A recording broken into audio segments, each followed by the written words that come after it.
लोगों ने भी वोट आपको दिए, मैं ये भी कहता हूँ लोगों ने भी दिए वोट, यानी आखिर वक्त तक लब्बैक का जवान जीत रहा था। ये सब फ्रॉड है। ऊपर से पावरफुल आदमी का फोन जाएगा, कहां से जाएगा ये मैं नाम नहीं लेता। चले औज़ुबिल्लाहि मिनश्शैतानिर्रजीम बिस्मिल्लाहिर्रहमानिर्रहीम इन्नल्लाह व मलाइकतहु युसल्लूना अलन नबी या अय्युहल्लज़ीना आमनु सल्लु अलैहि व सल्लिमु तस्लीमा अल्लाहुम्मा सल्लि अला सय्यिदिना मौलाना मुहम्मदिन व अला आलि सय्यिदिना मौलाना मुहम्मद व अस्हाबि सय्यिदिना मौलाना मुहम्मदिन व बारिक व सल्लिम व सल्लि अलैहि। गुज़श्ता रात कराची में जमहूरियत के नाम पे और इलेक्शन के नाम पे जो ड्रामा हुआ, हमने कल रात तकरीबन 8 बजे ही उस पर काफ़ी सारे कमेंट्स कर दिए थे और पता था कि ये होगा, लेकिन ये अंदाज़ा नहीं था कि वोट इतना कम कास्ट हुआ है। लोगों ने इस बुरी तरह इस जमहूरियत का बाइकाट किया है या इस इलेक्शन फ्रॉड इलेक्शन का बाइकाट किया, ये अंदाज़ा नहीं था। जिस हल्के में तकरीबन 5.5 लाख वोटर है और शहरी हल्का है, कराची का शहरी हल्का है, कोई देहाती हल्का नहीं कि बहुत दूर दूर देहात होते हैं।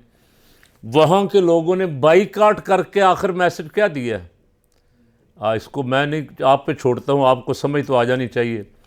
तहरीक इंसाफ ने वहाँ बाइकाट किया हुआ था, तो सारी जमातों ने टोटल मिला के भी 30,000 वोट ने लिया।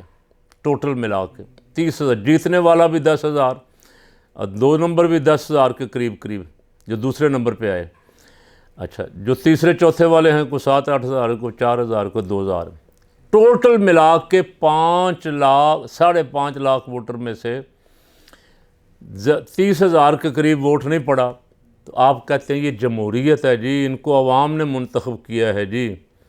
अच्छा चलें 1 मिनट के लिए, मैं तो वैसे अब अल्लाह का शुक्र है कि इस जमहूरियत को बड़ी अच्छी तरह पहचान चुका हूँ, लेकिन कुछ लोगों का इसरार है कि हमने इलेक्शन लड़ना है, हम इसी जमहूरियत के ज़रिए इनकलाब बर्पा करेंगे।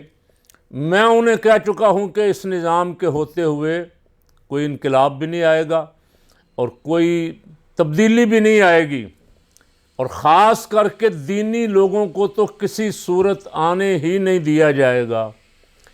हाँ, अगर फजल रहमान की तरह अमरीकी सफ़ीर के जाके को बूट चाट ले, को मिन्नत कर ले, को अमरीकनों को हाथ पाँव जोड़ ले तो 5-7 सीटें मिल जाएंगी, और कुछ यहाँ न्यूट्रलों की जाके खिदमत कर ले मौलाना की तरह तो उसको मिल सकती हैं सीटें। अब आहिस्ता आहिस्ता जमात इस्लामी ख़िलाफ़ बोलती थी। सबसे पहले जमीयत उलमाए पाकिस्तान के कायद हज़रत इमाम शाह नूरानी सिद्दीकी रहमतुल्लाह अलैह बड़ा दबंग खिताब फरमाते थे अमेरिका के हवारियों, साजिशियों और यहाँ मुदाखलतकारों के ख़िलाफ़। उनको रस्ते से हटा दिया गया। मुल्क की अक्सरियती जमात होते हुए 70 में पीपल पार्टी के बाद दूसरे नंबर पे बड़ा वोट हमने लिया, सीटें हमारी बहुत सारी गायब कर दी गई। अब फिर भी जो दी गई 7-8 सीटें वो भी बर्दाश्त नहीं हो सकी। 77 में पाकिस्तान में अल्हम्दुलिल्लाह सुम्मा अल्हम्दुलिल्लाह करोड़ों लोग जमीयत उलमाए पाकिस्तान के वोटर थे, इलेक्शन ही नहीं होने दिया गया।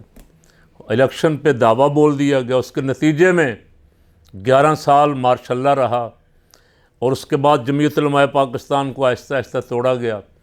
और तोड़ने के लिए जो सबसे बड़ा काम किया गया वो कराची में बदमाशों को हुकूमत दी गई, बेगैरतों को हुकूमत दी गई, लुटेरों को हुकूमत दी गई, चोरों को हुकूमत दी गई, उनको हुकूमत दी गई जिनके बारे में फिर ख़ुद उन्होंने कहा कि इनके राह के साथ राब्ते हैं, राह इनको फंडिंग करती है, राह इनके बदमाशों को ट्रेनिंग देती है। और उन्होंने कराची में क्या किया, खुल के खेले, खून की होली खेली, खून बहाया, बोरी बंद लाशें पुलिस वालों की भी और फौजी जवानों की भी, रेंजर के जवानों की भी। जिसने ज़रा को ज़ुबान खोली उसको उड़ा दिया रास्ते से। कुछ किसी थाने में उनके ख़िलाफ़ पर्चा नहीं हो सकता था, उनके ख़िलाफ़ कहीं शिकायत नहीं सुनी जाती थी, फ्री हैंड दिया गया, मारो लूटो जो मर्ज़ी करो। कराची के हज़ारों ताजर और बिजनेसमैन कराची छोड़ के लाहौर आ गए, यहाँ बेचारे बाल बच्चे इधर ले आए। डिफेंस उन दिनों बन रहा था, डिफेंस में कोठियाँ ली, बच्चे यहाँ छोड़े, सुबह की फ़्लाइट पे जाते थे, शाम को वापस आ जाते थे, ख़ुद भी यहाँ। इतना खौफ व हरास था कराची में। हज़रत मौलाना शाह नूरानी रहमतुल्लाह अकेला मर्द दरवेश, जो उन हालात में पीपल पार्टी भी वहाँ दम नहीं मारती थी कराची हैदराबाद में। अगर कोई जमात वहाँ खड़ी हुई तो हज़रत मौलाना शाह नूरानी रहमतुल्लाह अलैह खड़े हुए। मौलाना शाह नूरानी रहमतुल्लाह अलैह जलसे भी करते रहे, इलेक्शन भी पता होने के बावजूद कि इलेक्शन फ्रॉड होगा, फैसला हो चुका है, इनको जितवाया जाएगा, डब्बे उठाए जाएंगे, ठप्पे लगाने वाले खुद ही होंगे जो अंदर अफसर बैठे होंगे, ये सारा मौलाना को पता था। और मौलाना 90 और 93 के इलेक्शन के बाद फ़कीर को खुद ये सारी बातें बताईं। तो मैंने कहा हज़रत फिर इस इलेक्शन लड़ने का क्या फ़ायदा। तो वो फरमाते थे अगर हम मैदान में ना उतरे तो लोग कहेंगे ये मैदान छोड़ के भाग गए हैं, इसलिए हम मैदान में रहेंगे। और उन्हें अपने हारने का भी कभी अल्हम्दुलिल्लाह कोई गम और को फ़िक्र नहीं था। ये बातें लंबी हैं, मैं इंशाल्लाह फिर करूँगा, किस तरह उनको 90 में हराया गया, किस तरह उनको 93 में हराया गया, और किस तरह अब्दुल मजीद मेवे वाला 2002 में जीत रहा था, डब्बे उठा के ले गए सारे। अब 35,000 तक गिनती, इससे पहले हज़रत मौलाना की गिनती 35,000 तक पहुंची थी, और दूसरा जो था वो बहुत पीछे जा रहा था, MQM वाला उनके मुकाबले में था डॉक्टर इमरान फ़ारूक, बहुत पीछे जा रहा था। रात डब्बे उठवाए, कर्फ्यू लगाया, और अगले दिन दोपहर असर तक गिनती नहीं आई जी, कराची के हल्के की, शहरी हल्के की। और जब आई तो पता चला जी वो 1.5 लाख वोट के जीत गया। और मौलाना का जो शाम 7-8 बजे तक 35,000 गिनती थी वहाँ की वहाँ रोक दी गई ना, ये गिनती, ये तमाशा यहाँ जमहूरियत का होता रहा। हमारे लोग कुछ मायूस हो गए, कुछ मौलवियों ने बातें करनी शुरू कर दी, देखो जी अब मौलाना नूरानी को लोग छोड़ गए हैं, देखो जी जमीयत उलमा पाकिस्तान के साथ लोग नहीं रहे। अब मैं उनसे पूछता हूँ, अब तो सारे आपके साथ ही थे, अब तो आप भी मैदान में थे, आपको तो कोई छोड़ के भी नहीं गया था, लोगों ने भी वोट आपको दिए, मैं ये भी कहता हूँ लोगों ने भी दिए वोट, लेकिन क्या हुआ, नतीजा क्या निकला? नतीजा वही निकला जो मैंने कल 8 बजे कहा था। मैंने कहा था अगर ये जीत गया तो ये करामत होगी, लेकिन इनको जीतने नहीं दिया जाएगा।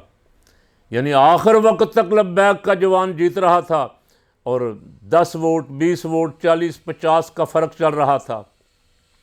जब बिल्कुल एंड के करीब पहुंचा काम, उन्होंने देखा कि अब आखिरी लम्हात हैं, तो उस वक्त वही गिनती उलट दी, और 60 के 65 वोटों का फ़र्क से MQM के बदमाश को जितवा दिया, ऐलान कर दिया जीतने का। हालांकि अभी एक पोलिंग स्टेशन भी बाकी है, गिनती भी दोबारा की जाएगी, लेकिन मैं इस पे अब बिलीव ही नहीं करता, इस गिनती पे, इस जमहूरियत पे, ये सब फ्रॉड है। और वो जो बैठा हुआ प्रिजाइडिंग ऑफिसर, उसको जब एक ऊपर से पावरफुल आदमी का फ़ोन जाएगा, कहाँ से जाएगा ये मैं नाम नहीं लेता चले, तो उसकी क्या बेचारे की मजाल है कि वो गिनती, अगर 200 बंदा मेरा वोटर है, मुझे उन्होंने मोहर लगाई है, तो वो बेचारा मजबूरन डर के मारे अपनी नौकरी बचाने के लिए वो उसका निकाल देगा जिसके हक में फ़ोन जाएगा कि भाई इसको जितवाना है, वगरना कल तुम्हें उठवा दिया जाएगा यहाँ से। अब्दुल मजीद मेवे वाला जीत गया इलेक्शन, डब्बे गायब कर लिए गए 2002 में, और उस वक्त परवेज़ मुशर्रफ की हुकूमत थी। फ़ोन एक दूसरे को चले, इधर से उधर, उधर से इधर। मुझे भी फ़ोन आया कि आप जनरल के अहमद साहब को कहें, मौलाना से कहें कि जीते हुए हम उनसे कहें कि हमारा हक दबाया जा रहा है, जो हमारी जीती हुई सीट है वो तो हमें दें। मौलाना का मिजाज ये नहीं था कि वो बड़ों से कहें या किसी से भीख मांगें, बड़ी मेहनत समाजत के बावजूद भी वो नहीं माने। जनरल के अहमद खान से कहा गया आप कहें, तो उन्होंने किसी बड़े को फ़ोन किया उस वक्त जो बड़ा था कोई, तो उन्होंने कहा कि MQM की कराची की सीटों का हम MQM से वादा कर चुके हैं, आप और जो हमें हुक्म फरमाए हम देने के लिए तैयार हैं, इस सीट पे हम मादरत चाहते हैं। तो ये तो साहब यहाँ का इलेक्शन है, शर्मिंदगी ही शर्मिंदगी है। ये इलेक्शन नहीं, फ्रॉड है, ये धोखा 22 करोड़ आवाम के साथ। अब जब मैं कहता था, अकेला कहता था उस वक्त, आज तो इमरान खान भी ये कह रहा है, इमरान खान को भी समझ आ गया, और इमरान खान भी इस इलेक्शन के बाद और ज़्यादा ज़ोर से कहेगा कि ये इलेक्शन, ये निज़ाम फ्रॉड है, इसलिए कि बंदोबस्त किया जा रहा है, अफसरों का तबादला किया जा रहा है, इलेक्शन कमीशन में अपने बंदे बिठाए जा रहे हैं कि अगला जो इलेक्शन आने वाला है, जब भी हुआ उसे हाईजैक कैसे करना है। अल्लाह की इज्जत की कसम, अगर इलेक्शन फेयर हो जाए, MQM का कराची से सफाया, नून लीग का पंजाब से सफाया, और मौलाना का खैबर पख्तूनख्वा से सफाया, और बलूचिस्तान में तो पहले अक्सर आज़ाद लोग जीतते हैं, अवामी रद्दमल आएगा, सब सफाया फिर जाएगा, लेकिन इलेक्शन फेयर नहीं होने दिया जाएगा। इसलिए वो जमातें जो हुकूमत में नहीं हैं, 14 जमाती इत्तेहाद के अलावा, उनसे कह रहा हूँ कि मिल बैठ के कुछ सोचो कि इलेक्शन के फ्रॉड में ना आना। जिस तरह का इलेक्शन ये करवाने जा रहे हैं, क्या करना है, इस इलेक्शन कमीशन के होते हुए इलेक्शन मंजूर करना है या नहीं करना है, इस सिस्टम के तहत इस इलेक्शन को मानना है या नहीं मानना, फैसला करो और मैदान में निकलो।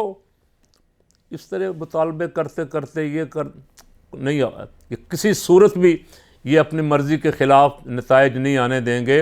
वही होगा जो रात कराची में हुआ है।